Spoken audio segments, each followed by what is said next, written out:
La route moderne, Julien Bury. Il n'est plus notre frère, ce jeune homme que l'on croise dans sa voiture. Il avance trop vite pour qu'on puisse voir ses yeux. On ne posera pas sa main sur son épaule.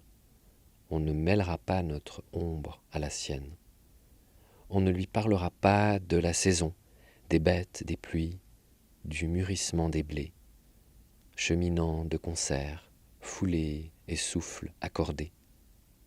Le jeune homme traverse l'espace et ne laisse rien de lui, coupé de nous, dans sa cage de métal, aux airs de gros scarabées.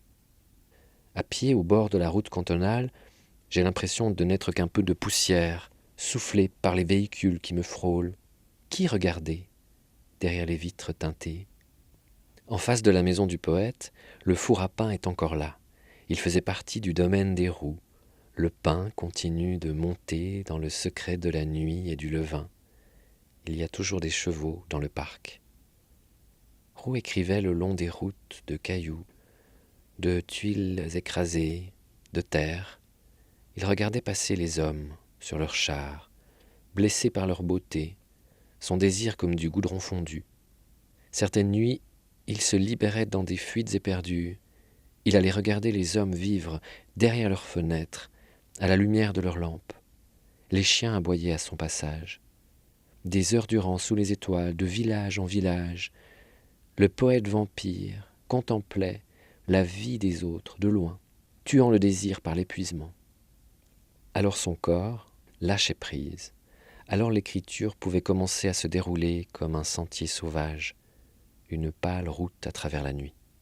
Avant, le monde passait, il vous regardait et vous le regardiez. Il vous saluait et vous lui rendiez son salut. Puis devant la maison, la terre battue, où se mêlaient les empreintes des oiseaux, des sabots des chevaux, des hommes, est devenue une avenue glacée et violette, où filent les machines. Le monde, une image sans cesse perdue, glissant sur une vitre. Nous ne faisons que passer, sans cueillir, caresser du regard les pots, les fleurs. Le jeune homme est revenu en arrière. Il s'est parqué en face de l'ancienne maison du poète, devant le point de vente de légumes et de pain. Il est sorti de sa voiture avec un chien. L'animal me regarde et refuse d'avancer. Son maître tire sur sa laisse, se retourne pour voir ce qui retient l'attention du chien et croise mon regard.